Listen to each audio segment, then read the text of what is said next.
అమెరికాతో వాణిజ్య ఒప్పందం పెద్ద నిర్ణయం. అంటే ఏదైతే ట్రంప్ గత కొద్ది నెలలుగా పిచ్చి పిచ్చి నిర్ణయాలతో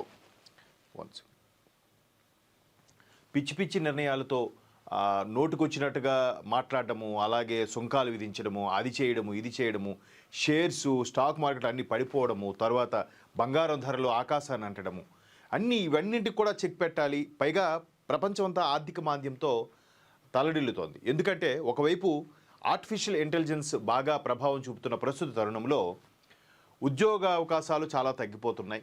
అంటే ఒక ట్రాన్స్ నుంచి ఇంకో ట్రాన్స్కి షిఫ్ట్ అయ్యేటప్పుడు ఖచ్చితంగా కొంత రెసిషన్ను, అలాగే ఉద్యోగుల కోత విధించడం ఇవన్నీ జరుగుతుంటాయి. మళ్ళీ ఒక 1 year 2 years అయిన తర్వాత దీనికి ట్యూన్ అయ్యే వాళ్ళు, దీంతో పని చేయించుకునే వాళ్ళు, దీంతో నిష్ణాతులన్నీ కూడా మళ్ళీ ఉద్యోగ అవకాశాలు వస్తాయి. ఎందుకంటే ఒక్కసారి ఒక 20-25 years బ్యాక్ వెళ్తే అయ్యో కంప్యూటర్ వచ్చేసింది, సాఫ్ట్వేర్ వచ్చేసింది, ఇంకా అందరికీ ఉద్యోగాలు పోతాయి, ఇంకా కష్టము.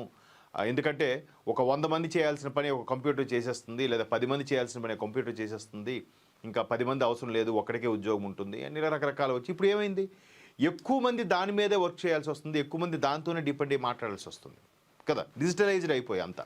సో అట్లాగే ఆర్టిఫిషియల్ ఇంటెలిజెన్స్ వల్ల కూడా ప్రాబ్లం అవుతున్న ప్రస్తుత తరుణంలో ఎట్లాగా ఏంటి ఈ ఊరికే మన భారతీయులను ఇబ్బంది పెట్టడం, ఎన్ఆర్ఐలు వీసాలకు ఇబ్బంది పెట్టడం, వాళ్ళు చదువుకునే విద్యార్థులకు ఇబ్బంది పెట్టడం చాలా రకాలుగా అవుతున్నాయి. ఇదంతటికి కూడా వసుదైక కుటుంబం అనే కాన్సెప్ట్తో భారత్ ముందుకెళ్తుంది. కాబట్టి ఏది మనకి మంచిది, ప్రజలందరికీ ఏది అని ఆలోచించి ఎట్టకేలకు ఏదైతే రష్యాతో చమురు అలాగే ఉన్నాయి, మిగతా వాణిజ్య ఒప్పందాలకి మోదీ గారు గ్రీన్ సిగ్నల్ ఇచ్చినట్టుగా తెలుస్తోంది. దాని మీద ట్రంప్ ఒక్కసారిగా ఉత్సాహంగా మార్చేసి నేను సుంకాలు తగ్గించేస్తున్నాను, 18% తగ్గించేస్తున్నాను అని చెప్పి మాట్లాడటం, మోదీ గారు కూడా 140 కోట్ల మంది ప్రజల తరపున థ్యాంక్స్ చెప్పడం జరిగింది, ధన్యవాదాలు చెప్పడం జరిగింది.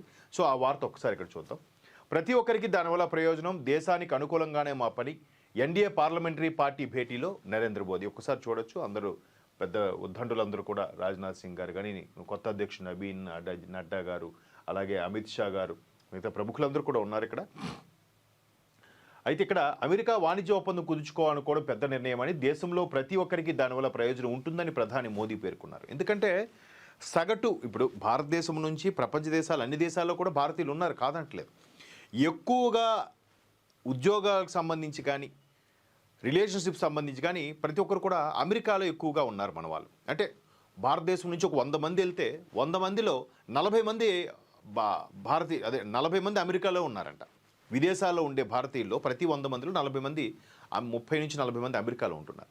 సో ఈ నేపథ్యంలో ఏమవుతుందంటే ఎక్కువగా సఫర్ అయ్యేది భారతీయులు అవ్వడం వల్ల అక్కడ ఈ మధ్యన ట్రంప్ టెక్ దిగ్గజాలను ఎవరిని భారతీయులను ఉంచొద్దు, యుఎస్ కంపెనీలో భారతీయులను తీసుకోవద్దు, ఇలాంటి చాలా పిచ్చివి చేశాడనమాట.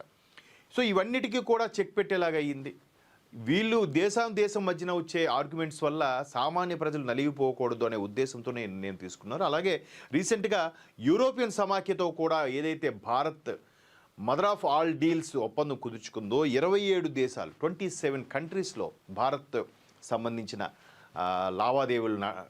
లావాదేవీలు జరగబోతున్నాయి. దానివల్ల చాలామంది బిజినెస్ మ్యాన్లకి, ప్రజలకి, అలాగే భారతీయులకి ఎస్పెషల్లీ ఉపయోగం ఉంటుంది. వాళ్ళకి అవసరమైనవన్నీ కూడా ఇక్కడ తయారైతే మన దగ్గర కూడా మ్యానుఫ్యాక్చరింగ్స్, ఫ్యాక్టరీస్ అన్నీ కూడా డెవలప్ అయ్యే అవకాశం కనిపిస్తుంది. ఇలా చూసుకుంటే ఇలాంటి ఒప్పందాలైనా, బడ్జెట్ అయినా అన్నింటా దేశానికి అనుకూలంగానే తమ సర్కారు ఎల్లప్పుడూ పనిచేస్తుందని చెప్పారు. మంగళవారం పార్లమెంటు సముదాయంలో జరిగిన ఎన్డీఏ పార్లమెంటరీ పార్టీ సమావేశంలో కూటమి ఎంపీని ఉద్దేశించి ఆయన మాట్లాడారు. అలాగే నేను ఇంతకుముందు మాట్లాడుకున్నాను, ఐరోపా సమాఖ్య, ఈయూకి సంబంధించి, యూరోపియన్ యూనియన్కి సంబంధించి అమెరికాలతో ఒప్పందాల విషయంలో కూటమి ఎంపీలు ముందుగా ప్రధాని అభినందించారు. అంటే ఇవి ఒకవైపు యూరోపియన్ సమాఖ్యతో ఒప్పందాలు, ఒకవైపు రష్యాతో చమురు ఒప్పందాలు ఉన్నాయి, మరోవైపు అరబ్ కంట్రీస్తో కూడా కొన్ని ఉన్నాయి, అమెరికాతో ఏమీ లేవు. పైగా అత్యంత జనాభా, అత్యంత యువత గల దేశం. అమెరికా వాడు కడుపుమంటంత అంతే, అరే వీళ్ళందరితో చేస్తున్నారు, భారత్ ఎక్కడ సత్సంబంధాలు నేర్పినా వాళ్ళు డెవలప్ అవుతున్నారు, మరలా మనం ఈ మాధ్యమం నుంచి డెవలప్ అవ్వాలి. అమెరికాలో ఉండే సిటిజన్స్తో సహా, అమెరికాలో ఉండే సెనేటర్స్తో సహా వ్యతిరేకం వ్యక్తం చేస్తున్నారు ట్రంప్ మీద. ఇవన్నింటినీ చెక్ పెట్టాలంటే భారత్తో సయోధ్యే కరెక్టు అని డిసైడ్ అయ్యారు. బయటికి చెప్పట్లేదు అమెరికా, కానీ దాంట్లో భాగంగానే ఒక మెట్టు దిగొచ్చారు. అయితే చమురు సంబంధించి ఎక్కడా మోదీ గారు ప్రస్తావించలేదు. కొన్ని వాణిజ్య ఒప్పందాలకి గ్రీన్ సిగ్నల్ ఇచ్చారు. వాళ్ళు సుంకాలు కూడా తగ్గిస్తామంటేనే. ఇది ఇక్కడ మనం బాగా గుర్తుంచుకోవాలి. ట్రంప్ విధించిన సుంకాలపై మమ్మల్ని విమర్శించారు, అయినా సహనంతో ఉన్నాం. మీరు చేసే పిచ్చి చేష్టల వల్లే ట్రంప్ 200, 150 ఇట్లా సుంకాలు విధించుకు వెళ్ళిపోయాడు. మీ వల్ల, మీ ప్రభుత్వ నిర్ణయాల వల్ల ఇవన్నీ జరుగుతున్నాయి. రెడీగా ఉంటారు కదా విపక్షాలు. సో వాళ్ళే మాట్లాడారు కూడా చూద్దాం. అదే ఇప్పుడు గెలిపించింది అన్నారు. ఇటీవల జరిగిన పలు ఎన్నికల్లో సాధించిన విజయాలతో సంతృప్తి పడిపోవద్దు. క్షేత్రస్థాయిలో లేకుండా ఎన్నికల్లో గెలవలేం. ప్రజల సంక్షేమం కోసం మంచి పనులు చేస్తున్నారు. అంటే ఈ విధంగా మోదీ ఒక విధంగా అన్ని రకాలుగా కూడా మొన్న బడ్జెట్లో కూడా మీరు అబ్జర్వ్ చేయండి. ఎప్పుడు పథకాలు వాళ్ళకి ఇది ఫ్రీ, వీళ్ళకి ఇది ఫ్రీ అని కాకుండా ఈసారి సగటు పౌరుడు, భారతీయ పౌరుడు డెవలప్ అవ్వడానికి, వాడి యొక్క టర్నోవర్ పెరగడానికి, ప్రతి ఒక్కరికి ఉద్యోగం కల్పించడానికి, ఉపాధి కల్పించడానికి ఈ బడ్జెట్ని రూపొందించడం చాలా అద్భుతమని చెప్పాలి. అంటే అద్భుతం అనకపోయినా ఓకే, తర్వాత దాని రిజల్ట్స్ చూస్తాం. ప్రస్తుతానికి ఓకే. ఎప్పుడు ఏదో ఎన్నికలు ఉన్నాయి కదా అని చెప్పి ఒకరికి ఫేవర్గా కాకుండా జనరలైజ్డ్గా చేశారు. అది ఒక సగటు చదువుకున్నవాడిగా అది బెటర్ అనిపించింది. ఎందుకంటే ఎవరి కాలు మీద నిలబడేలాగా ఆ సత్తా తీసుకొచ్చేలాగా ప్రభుత్వాలు పనిచేయాలి తప్ప పథకాలు ఇచ్చి మేము భిక్ష వేసేస్తున్నాం, మీరు అలాగే బతికేయండి, ఇది కాదు.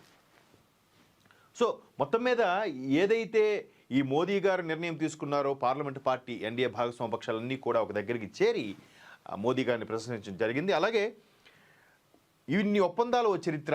సమావేశాల అనంతరం కేంద్ర మంత్రి కిరణ్ రిజిజు విలేకరులతో మాట్లాడుతూ అమెరికాతో ఒప్పందంపై యావత్ దేశంలో ఉత్సుకత ఉందని చెప్పారు. మోదీ నేతృత్వంలో 9 ఒప్పందాలు కొలిక్కి వచ్చాయి. మొత్తం 39 దేశాలతో సంతకాలు జరిగాయి. ఇదొక చరిత్ర. అంటే ఇక్కడ చూడండి, భాజపా, తెదేపా, జేడీయూ, ఎల్జేపీ, శివసేన, అలాగే జేడీఎస్ తదితర భాగస్వామ్య పక్షాలు ఈ సమావేశంలో పాల్గొన్నాయి. ఈవెన్ అంటే జనసేన వారి 2 ఎంపీలు మేబీ పాల్గొన్నారో లేదో తెలియదు. మొత్తానికి ఎన్డీఏ భాగస్వామ్య పక్షాలు కానీ అన్నీ ఉన్నాయి.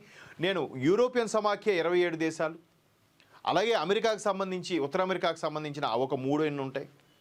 ఇట్లాగా ప్రతిదీ కూడా దగ్గర 39 దేశాలతో ఒప్పందాలు కుదుర్చుకోవడం అనేది అద్భుతం అని మాట్లాడుకుంటుంటే ఇక్కడ జరిగిన రభస ఏంటో ఒక్కసారి చూద్దాం.